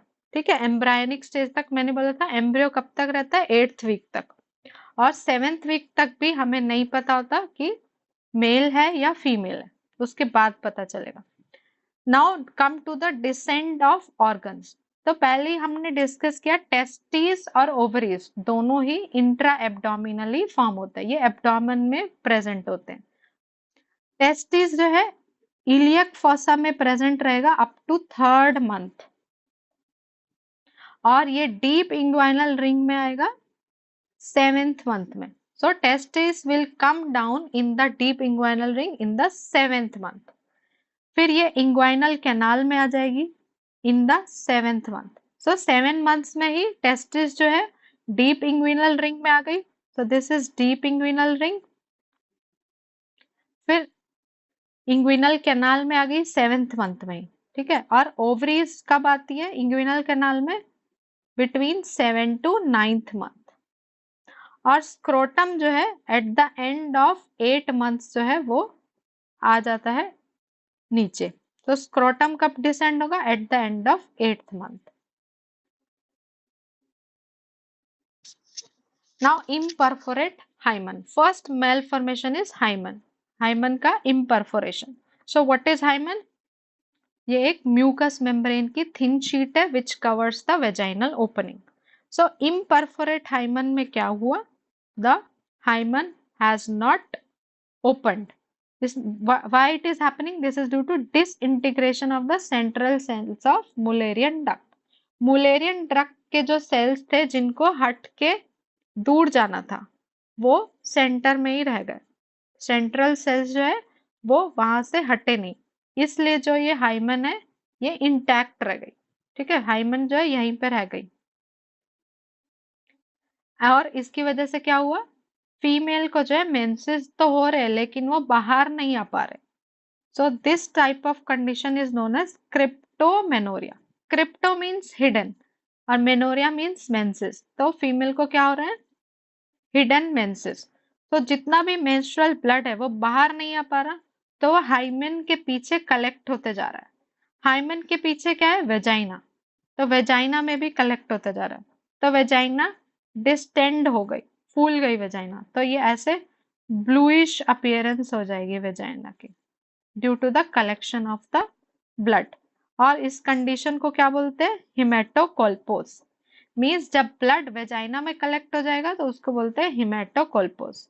अब धीरे धीरे क्या हुआ, वेजाइना से अंदर ब्लड चला गया, यूट्राइन कैविटी में भी कलेक्ट होते जा रहा है। वेजाइना के ऊपर क्या, यूट्रस, तो सारा ब्लड यूट्राइन कैविटी में कलेक्ट होते जा रहा है, उस कंडीशन को बोलेंगे हिमेटोमेट्रा। देन यूट्रस के बाद क्या है, फेलोपियन ट्यूब, तो फेलोपियन ट्यूब में भी धीरे धीरे ब्लड भर जाएगा, उसको बोलते हैं hematosalpinx. Salpinx means fallopian tube, hemato means blood, so hematoselfings means collection of blood inside the fallopian tube। और ये हिमेटोमेट्रा और एक कंडीशन में मिलता है in case of cervical atresia, means जब सर्विक्स ठीक से नहीं फॉर्म हुई है तो उस केस में भी ब्लड जो है यूट्रस में फिल्ड अप हो जाता है। Then how you will diagnose the imperforate hymen, patient profile करेगा, हमारे पास एक लड़की आएगी जो कि जिसकी एज जो है प्यूबर्टी एज है 14 to 15 ईयर्स, और उसको क्या है, she is complaining of periodical continuous lower abdominal pain, हर महीने उसको कॉन्टिन्यूअसली एक पीरियोडिकल फैशन में पेन होता है लोअर एब्डोमेन में, and she complains of primary amenorrhea, means उसको अभी तक एक भी बार मेंसेस नहीं हुआ। देन रिटेंशन ऑफ यूरिन भी हो सकती है, क्योंकि जब यूट्रस जो है बहुत ज्यादा ओवर डिस्टेंडेड हो जाएगी तो यूट्रस के आगे क्या है, ब्लैडर, तो ब्लैडर के ऊपर प्रेशर होगा और यूरिन जो है नहीं बाहर आएगा, तो there will be retention of urine also. जब हम एग्जामिनेशन करेंगे what you will see like this bluish bulging membrane.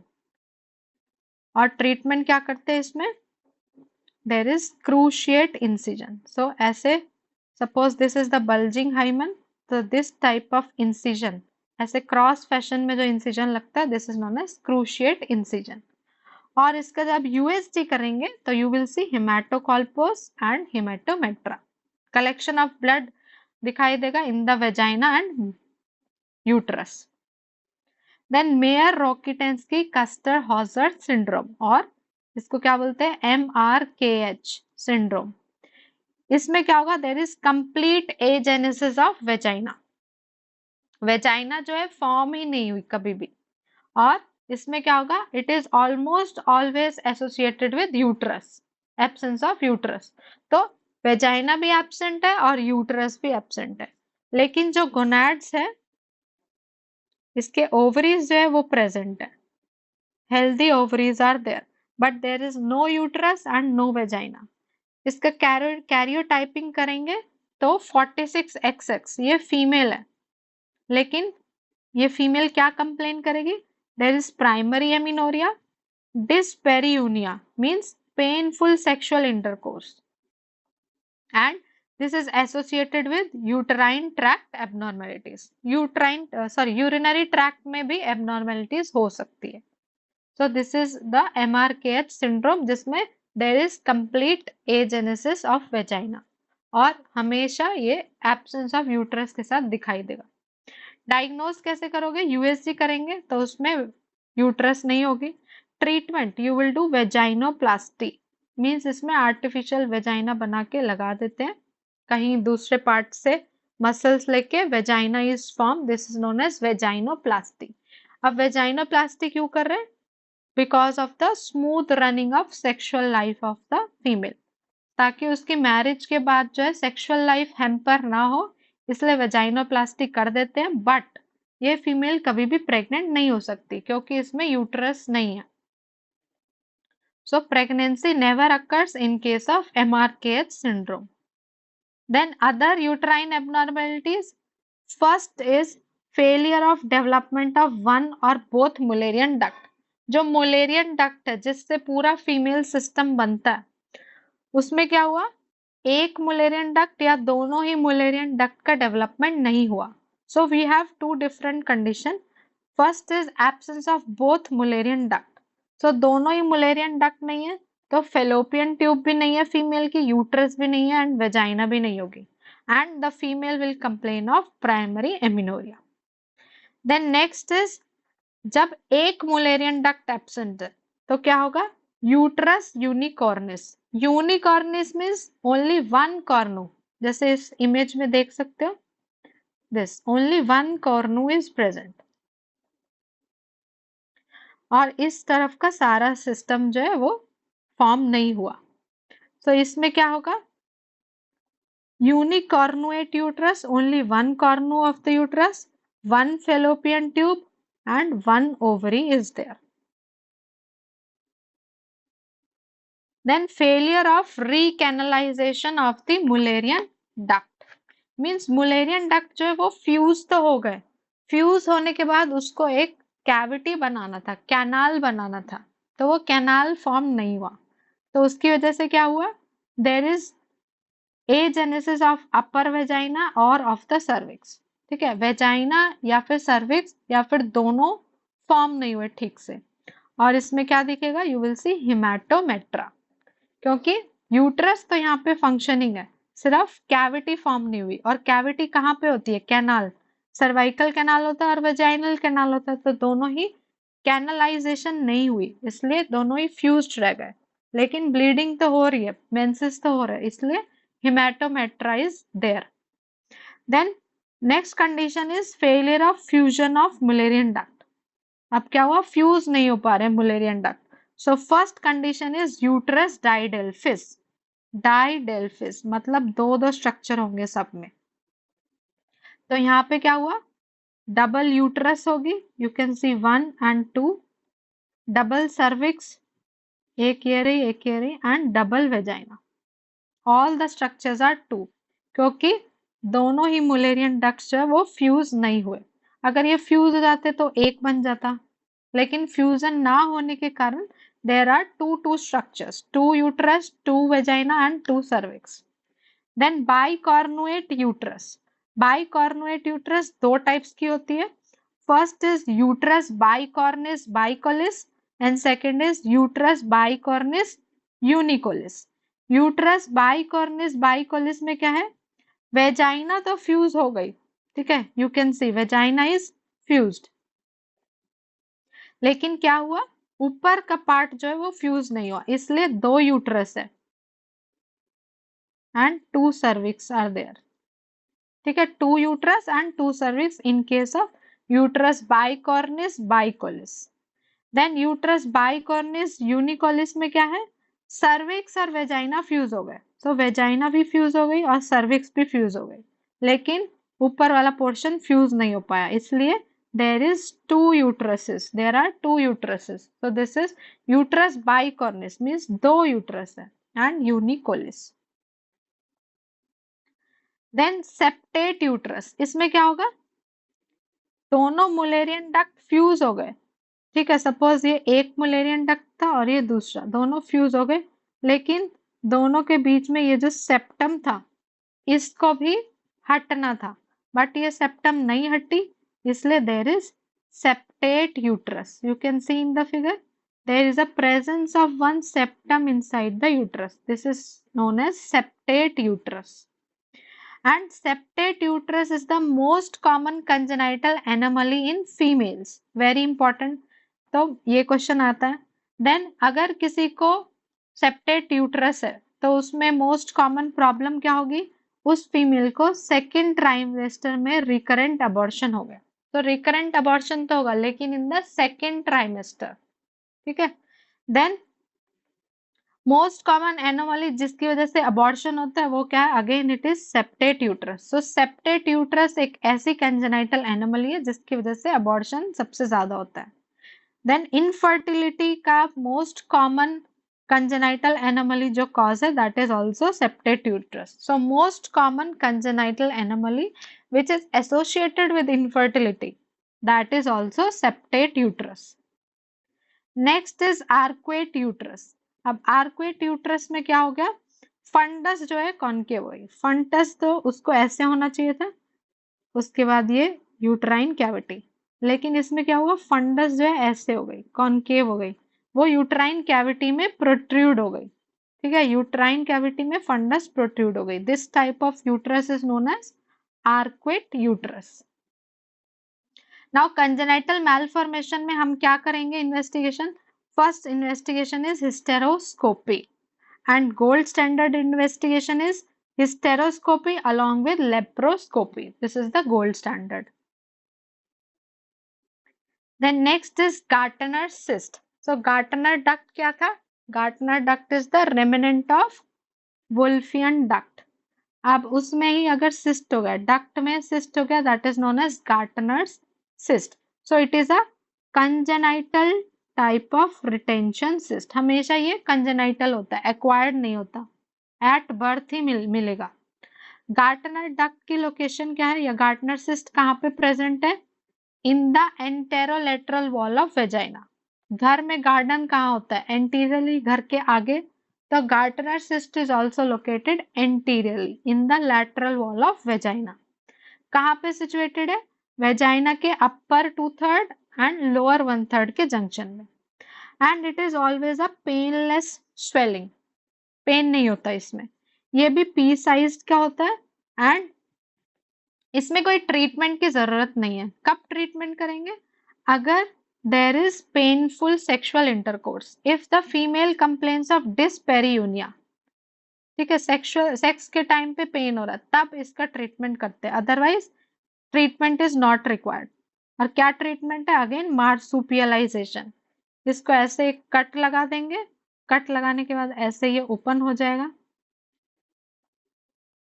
It will be like this. ठीक है, दिस ओपनिंग इज फॉर्म, फिर ऊपर से सिल देंगे नीचे से और एक कैविटी छोड़ देंगे for the drainage. This is marsupialization. Next is your parovarian cyst. So parovarian cyst again it is also arising from the vestigial tissues of Wolffian duct, लेकिन इसकी जो है लोकेशन डिफरेंट है। ये कहाँ पे प्रेजेंट होता है? It is present in between the mesocelphinx and ovary. So यहाँ पे ovary के बीच में और fallopian tube के बीच में, यहाँ पे ये ovary है और ये fallopian tube है, तो इन दोनों के बीच में ये cyst जो है मिलता है। This is known as parovarian cyst.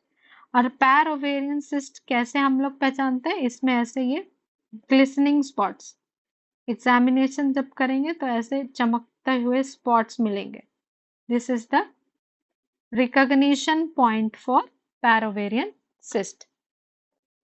Now parovarian cyst के लिए स्पेसिफिक रेमेडी क्या है according to Boericke's materia medica? किसी को पता है? That is Bovista lycoperdon, Bovista. ठीक है, एक ही ड्रग में लिखा है parovarian cyst, that is Bovista, and this is given in Borix Metria Medica. So this completes your today's lecture, and किसी कुछ doubt होगा तो they can ask me after going through this lecture once again.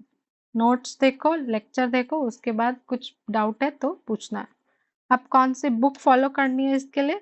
You can follow Rome's theory के लिए, notes तो पहले पढ़नी है, then Rome's और PG plus से question करने हैं, and you can also follow Sakshi Arora, that is the most premium book. ठीक है, बाकी नोट्स में तो मैंने सब कुछ इंक्लूड किया ही है। Okay, that's all for today, good night.